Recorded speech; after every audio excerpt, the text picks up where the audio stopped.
How's that Joe Rogan effect feeling? Yo, it was great, man. How'd it feel for you? It was good.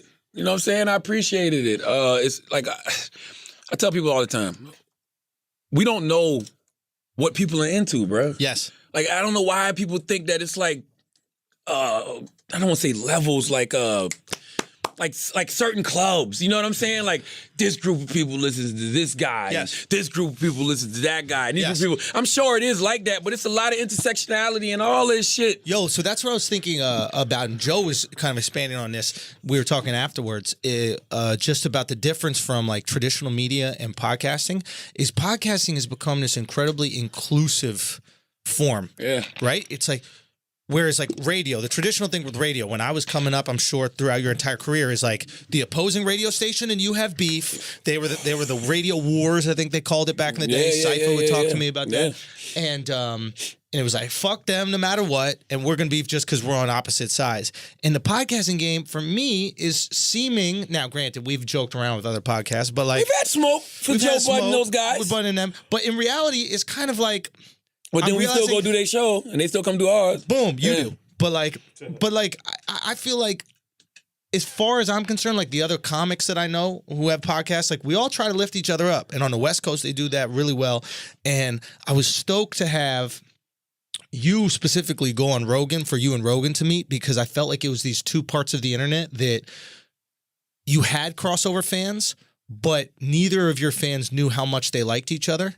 And I don't know if you like got that feeling from the feedback from the episode. Oh, I loved reading the YouTube comments. Right? Because it was so interesting, because it would go from, oh, I've been waiting to see Charlamagne on Joe Rogan. Then it was like, I can't stand, she's racist, this and that. And I'm like, well, shit, you still listen. Like, you know what I'm saying? You know a lot about Yeah, it. they did. You know? So I appreciate it. I bet you there are a lot of people that had one notion of you because they only saw headlines or certain Instagram posts and they never really sat down and had a conversation. Yeah. Right? Like, because people, are going to select the most salacious shit of anybody.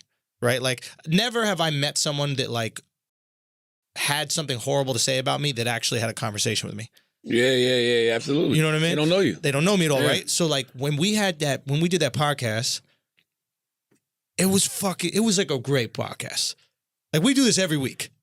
It was great. I didn't feel like that in the moment. What do you mean? I just thought it was cool.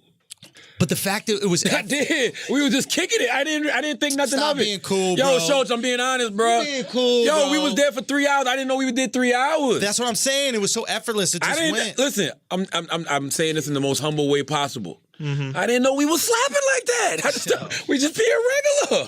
Some shit was slapping. I'm going back reading the comment like, oh shit, they thought that shit slapped? Yo. Like... Yo, it was mad funny. You know what was funny? This is when Charlamagne got fake humble and we agreed.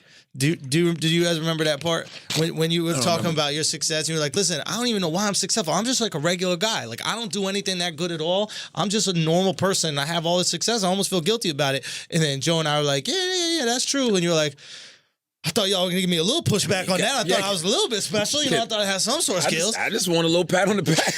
Don't just leave me out here. You really did the girlfriend, do I look fat in this? I feel fat. And we were like, you a little chunky. That's a real emotion, though. You know what I'm saying? Like, you can't just put shit. That's a real emotion. If you come to me right now and you be like, yeah, I'm not too sure about this joke, you know what I'm saying? But I'm going to say it to you and you say it. Yeah. And I'll be like, yeah, that shit ain't really that good. You know what I'm saying? I know you think that shit's funny, but I at least got to get... But I'm just not going to be like, hey, I can see why you think that you don't think that joke's any good. I'm going to give you some constructive criticism on how to make the shit better. Nah, fuck that. Yeah, fuck all that. We men. Fuck that. We need to have this harsh treatment. What's Taylor? Taylor, you just want to be on camera, yo. Back up, yo. You just. You feel you need to be famous. We're not even on that yet. We still talking about Rogan. Rogan.